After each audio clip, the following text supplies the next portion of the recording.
محبت میں مبتلا ہونا دنیا کا خوبصورت ترین احساس ہے، مگر یہ اتنا ہی بھیانک بھی ہے اگر کسی غلط شخص کی محبت میں مبتلا ہو جائے۔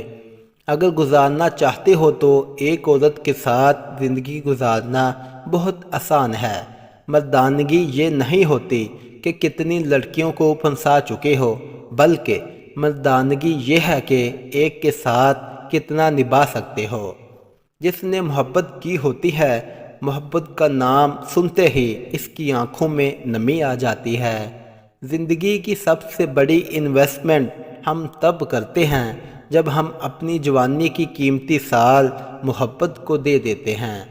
اگر انسان صابر ہو تو اس کے ساتھ کی گئی ہر زیادتی کا جواب عرش سے آتا ہے۔ ہم ایسے معاشرے کا حصہ ہیں جہاں بہن کی گالی کو قومی گالی کا درجہ حاصل ہے،